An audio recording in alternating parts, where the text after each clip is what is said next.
Good morning, good afternoon, good evening, wherever you are watching us from. You are on to the program where we review major news that made the headlines across southern Nigeria in the past week.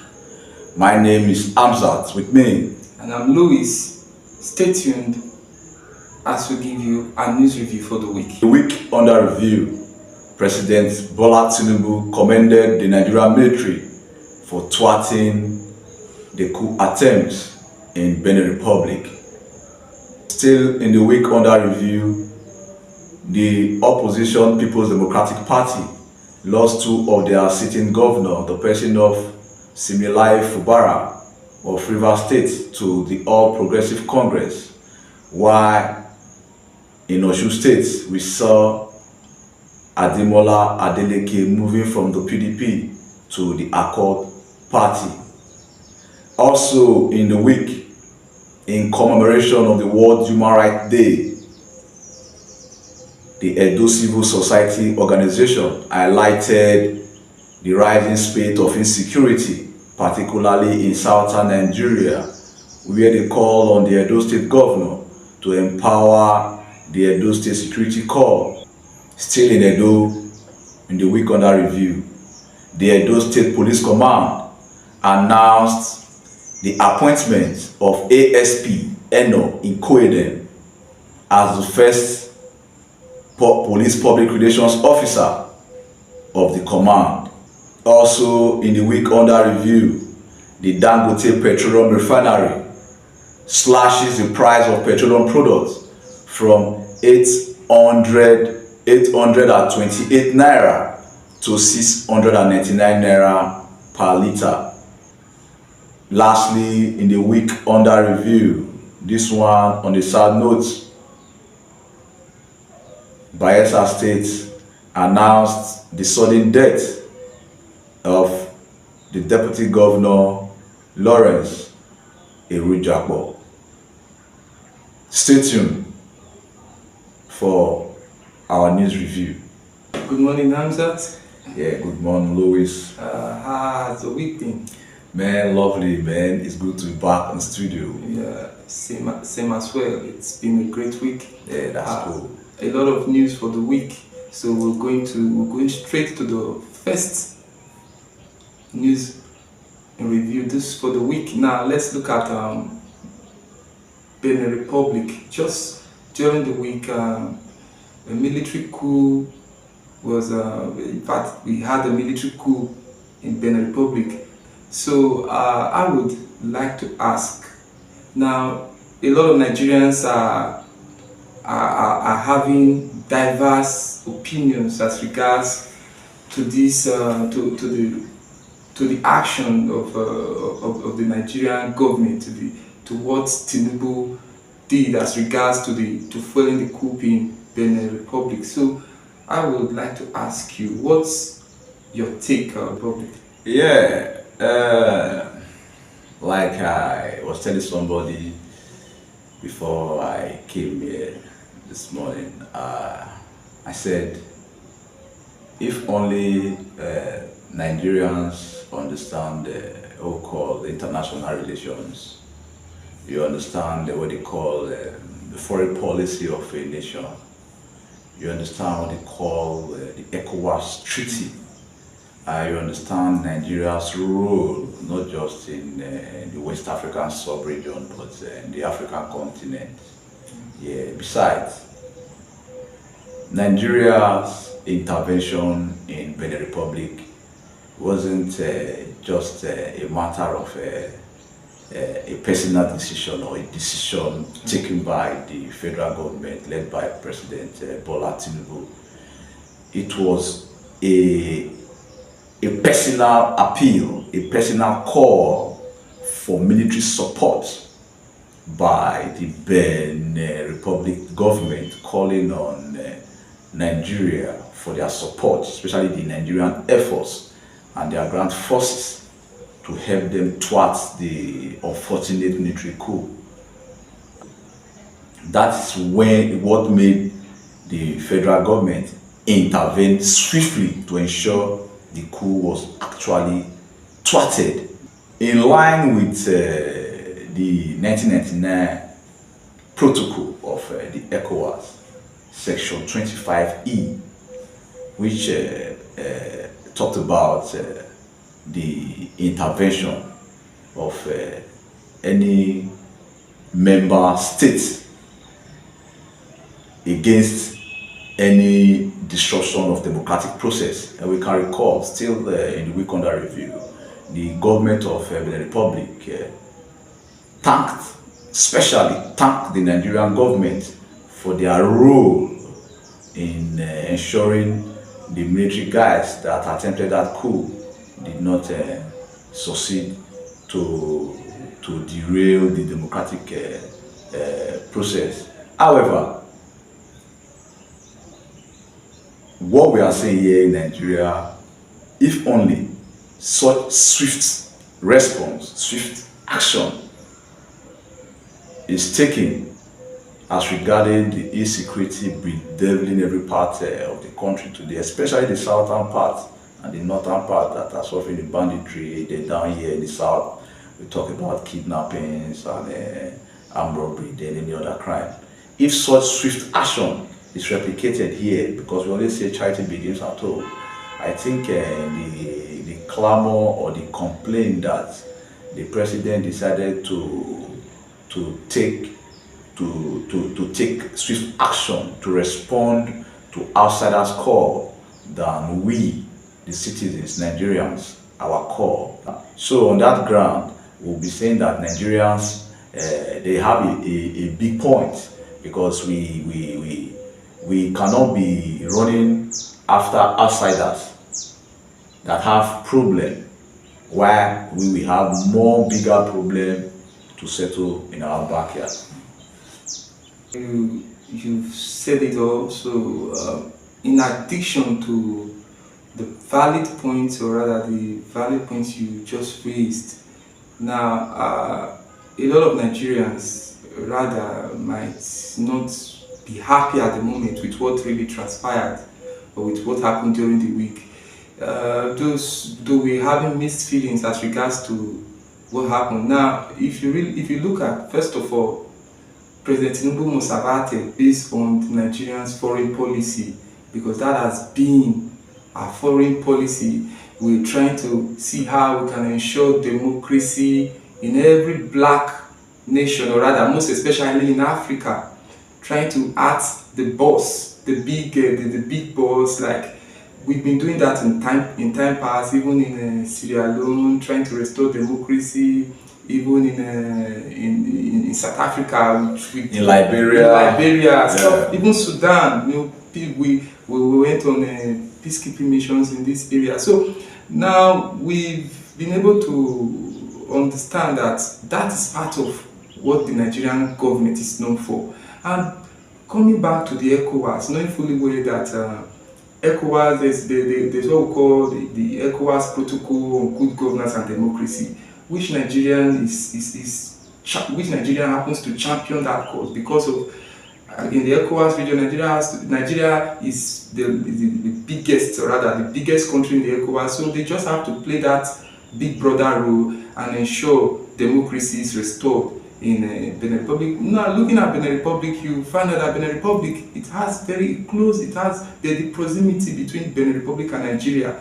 If you looking at it, we have trade routes and we have bilateral trade agreements and all of that. So Benin Republic is in fact, it's not just a neighbor.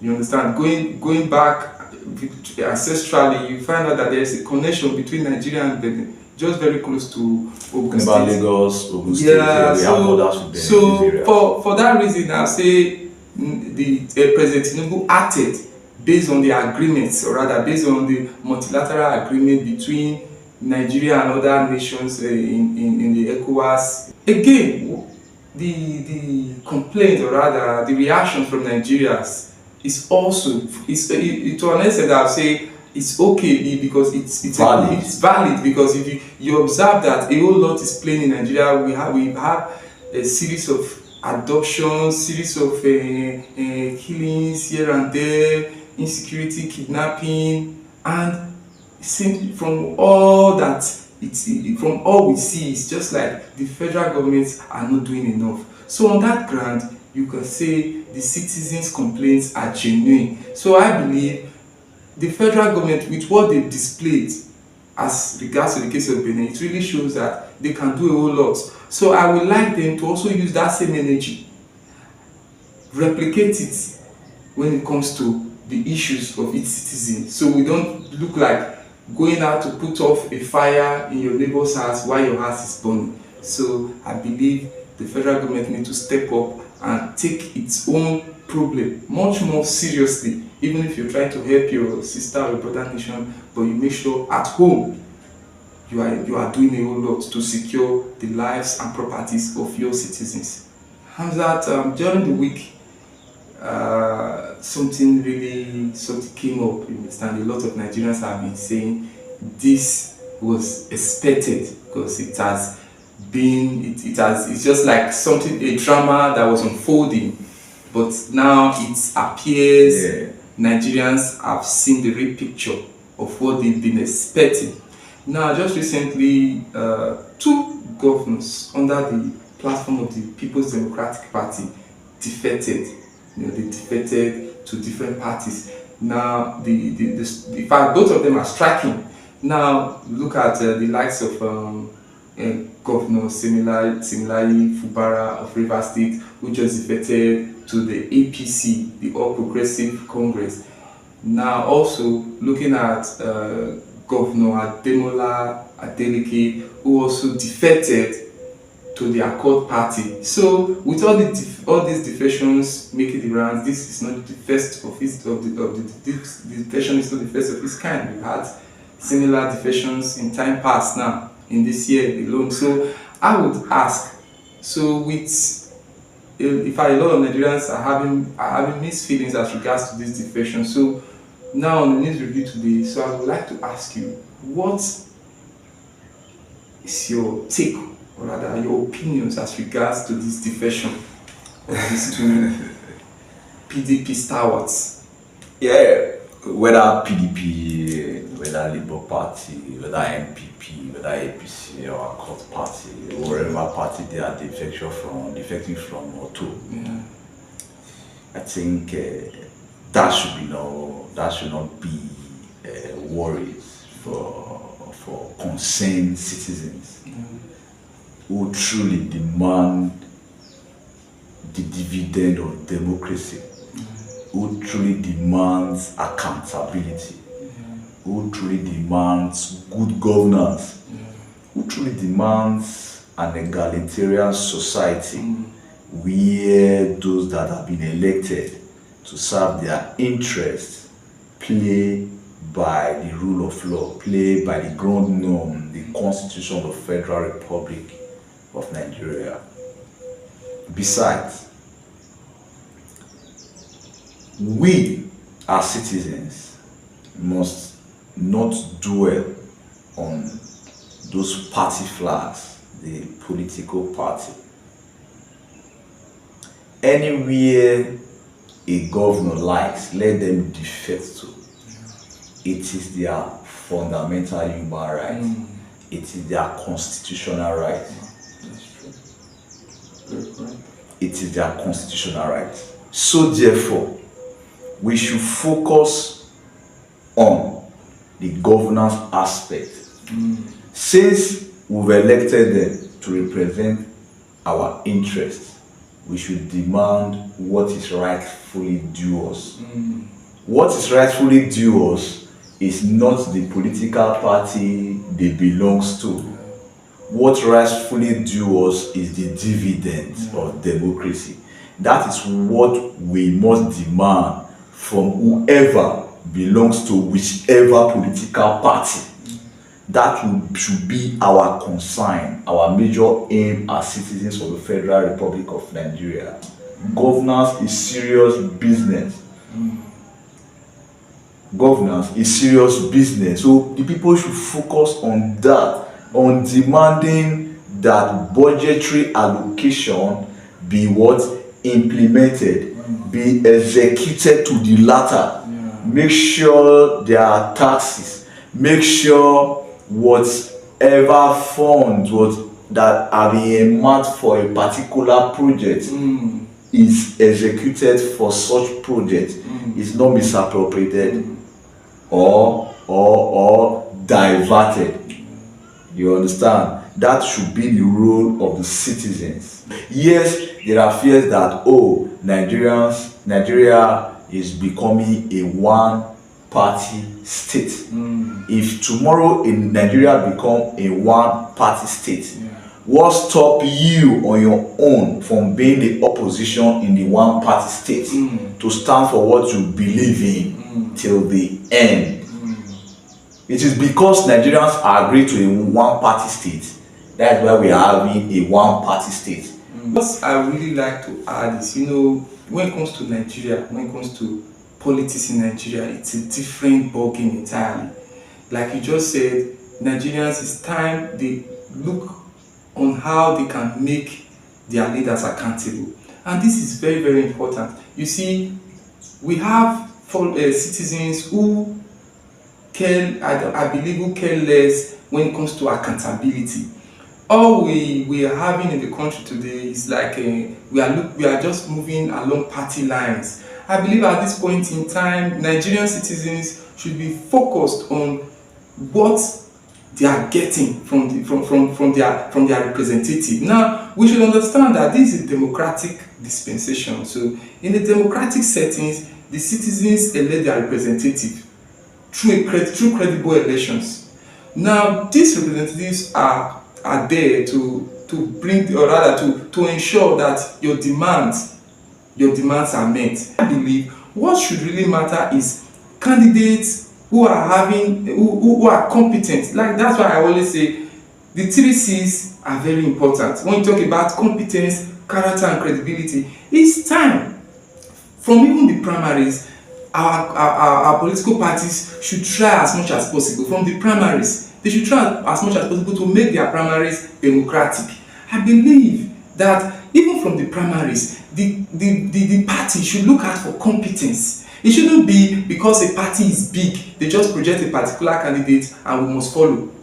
So other parties that don't have a lot of followers, that don't have funding, or probably we even with candidates that are competent, will not be given a platform, or rather will not have we cannot win elections. No, it's high time Nigerians look out for competence. So we should look out for candidates who are competent, who have character, who are credible. At our governors, they know quite well that what is going on in the country, even if they belong to a small party, it's not going to be easy for them. That's why you see all of them, they try to defect to a bigger party so they can have a bigger platform, meaning they are no longer looking at the people.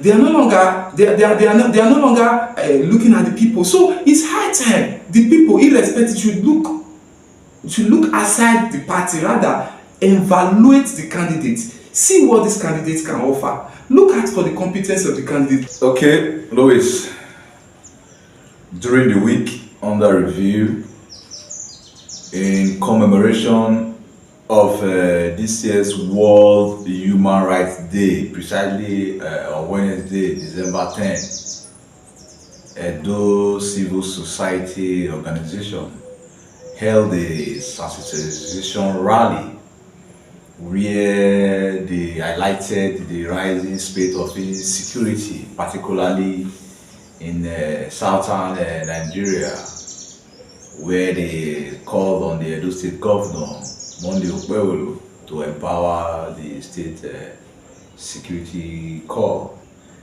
What's your take on that call? Thank you, Hamzat, for this question, because this has been a very burning issue. In fact, every Edolites feel the pain of this issue that we're trying to look at. Now, these Edo CSO, they've been able to come up to talk to the state government, or rather to express the displeasure of Edolites as regards this matter. The security situation in the country today is really heartbreaking. I believe security is a fundamental human right and not a privilege. Now, looking at Edo State today, now we're talking about community policing. Community policing is where the vigilantes come in. So a lot of times you see state government, they talk about state policing and all of that. Sometimes state policing, you don't even need all those processes trying to see how you can create state police. We already have local vigilantes. They can step up. They can step up, and I believe, to me, the funds are there. The local vigilantes we have, at least we should empower them with the right logistics and ammunition. They can as well try and come our bushes and do a whole lot. Now I will ask, what are these security votes? What is it used for? It should be used to protect the lives of the citizens.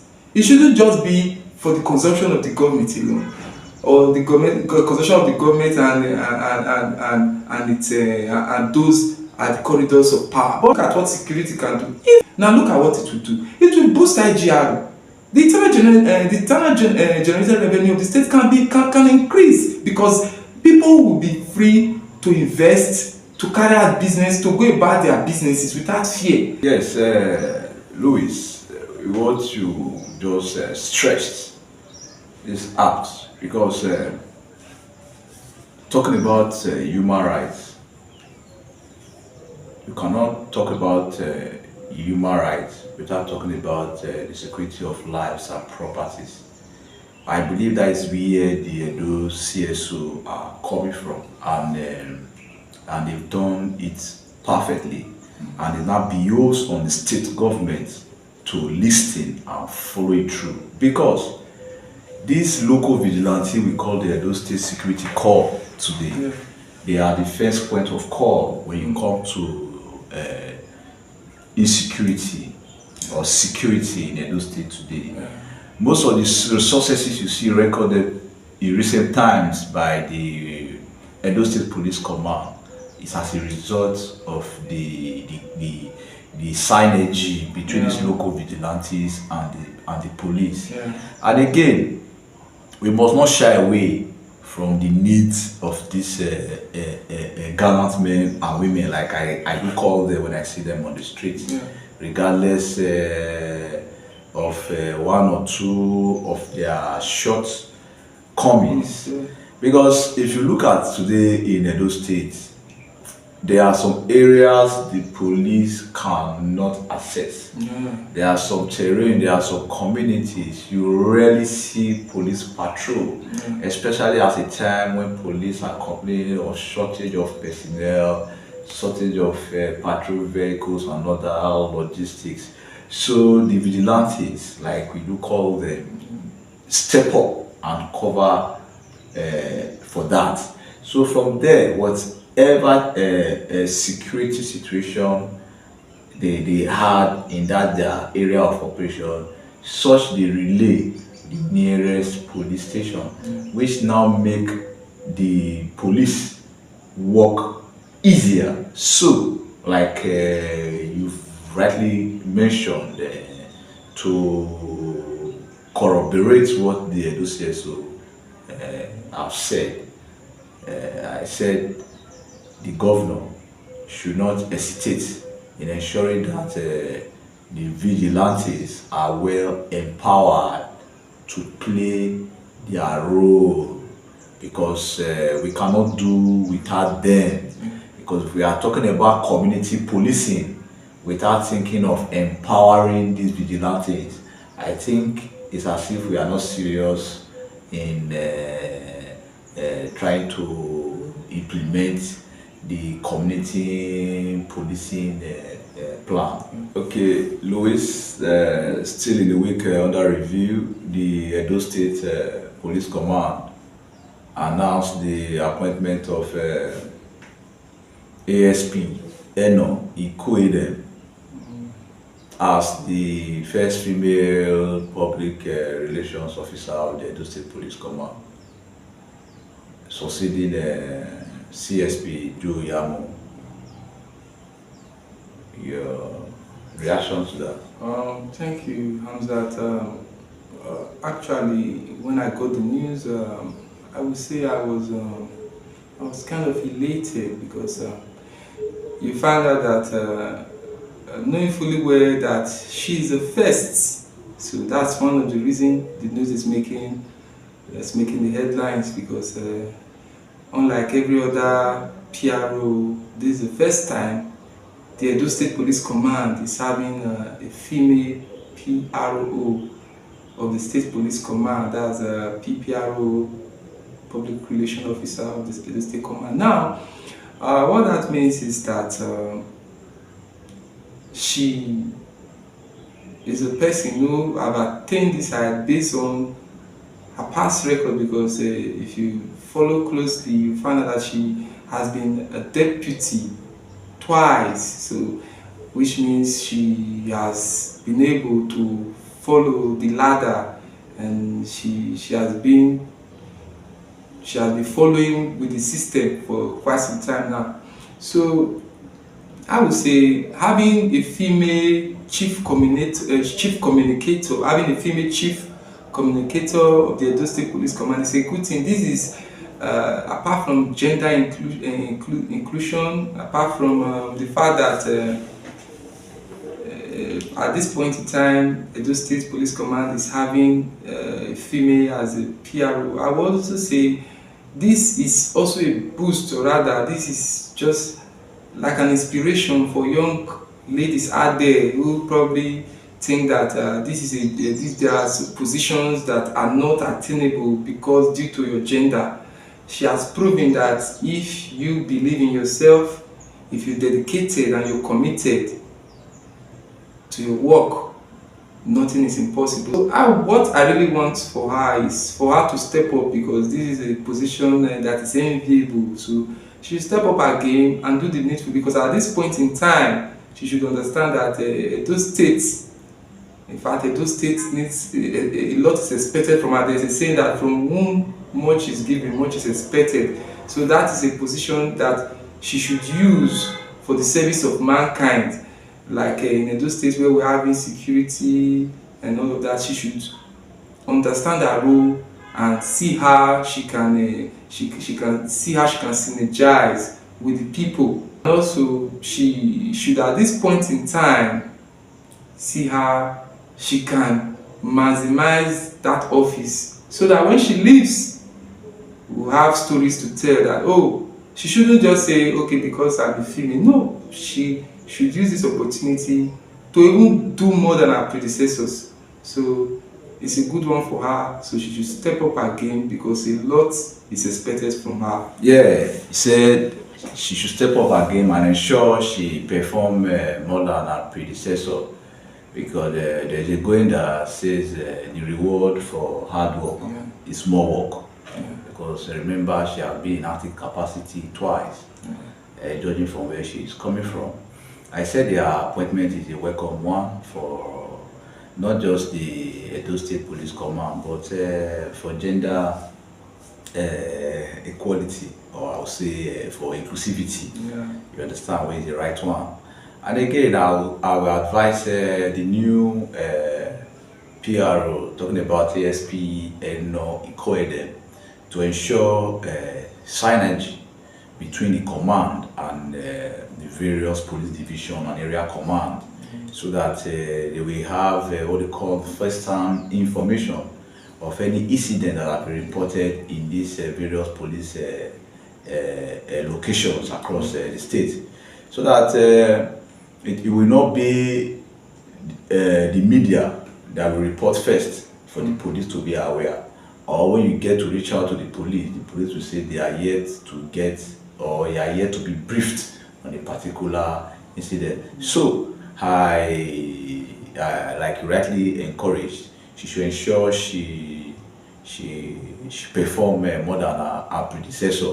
She should ensure she put her nose to the ground, put her ears to the ground, and ensure she scroll through whatever information she might be hearing or she might be privy to, and ensure that the information is well packaged before for the public. Yeah. Because it is good that there is an engagement between the police and the public, and that's the role shall be appointed to play, and you should ensure that role is effective. It's effective. so that there will not be what we call a communication gap between the Edo people and the command. At this time, we are battling with insecurity in various parts of the state. So it's a good one. And once again, I will say congratulations to ASP Eno Ikoedem. That just few days there was news making the rounds as regards to the price of the price of petroleum, or the fuel pump price, the reduction in the pump price. Now, according to the reports, Dangote refinery has finally slashed the price of petroleum from 828 naira to 699 naira. The reports, the news about the Dangote refinery slashing the price, considering the fact that before in Nigeria, we know how Nigerians suffer what they call fuel scarcity, fuel pricing, adulterated fuel. We always have problems that have to do with petroleum products. You understand? But with the subsidy removal, really ushered in many positive and negative things. But the first was the negative, which the announcement of the removal ushered in. Nigerians were clamoring about hardship, the untold hardship the fuel subsidy removal have introduced. But as time goes on, we saw Dangote begin to announce the slash in fuel price, because the subsidy removal announcement initially resulted in the increase in fuel price, which resulted in high inflation rates, and we know what that means for the country's economy. So now we are beginning to hear slash in petroleum price, which is a good one for Nigerians, especially the average man and woman who still hop from one bus or taxi going to their place of work or wherever they are doing their business. I say it's a good one because the subsidy removal introduced what they call the deregulation of the petroleum down sector, which led to the private players, major private players, coming into the petroleum industry to invest, notably the Dangote refinery. And it's only Dangote refinery that have been announcing price slash, whereas we're supposed to have a system whereby the federal government creates an enabling environment so that we have other private players in the field, especially when we talk about the modular refinery thing, by creating that environment for them to strive, to come in, because the petroleum subsidy removal have really introduced measures that disrupt the importation of petroleum products. Economic, or rather the economic situation, the economic condition of this country, or would I say the economy of this country, is mainly controlled by the price of crude, or rather by the price of fuel, because we understand that once there is fuel increase in petroleum, you find out that it affects the economy because it increases the cost of transportation. In fact, immediately the cost of living skyrockets, because everyone will tell you, even the farmer who goes to the village, who farms in the village, will tell you to bring my products to the city.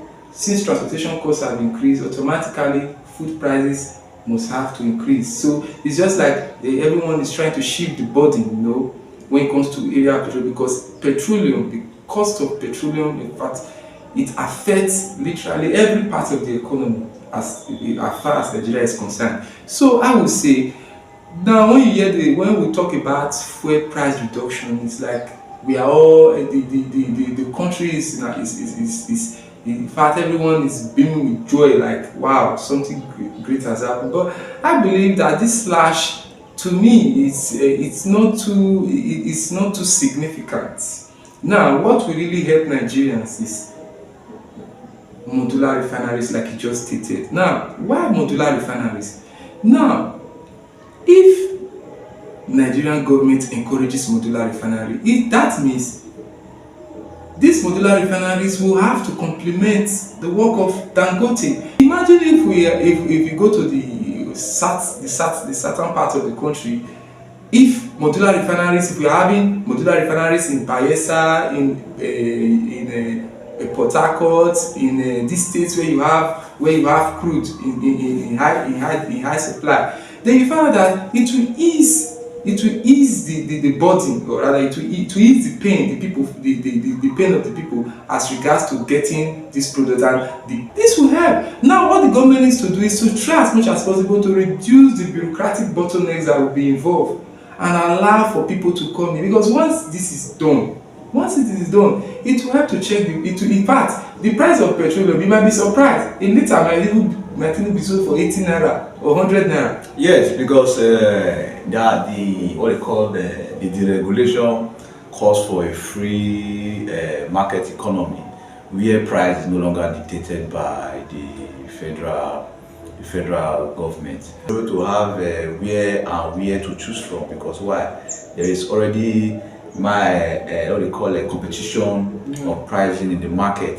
But mind you, it is important to let our viewers know that yes, they slash the price of petroleum products from 828 naira to 699 naira, but that price may not necessarily reflect across fuel stations. It's going to be varied, but as time goes on, this price may be uniform. But in the interim, for the time being, there are some places that will still be selling fuel at the normal old rate, while you see some selling at the new rate. But as time goes on, the whole place will be harmonized. Okay. Lastly, Hamzat, it was a sad one. The Bayelsa State Deputy Governor was pronounced dead. See, actually, it's painful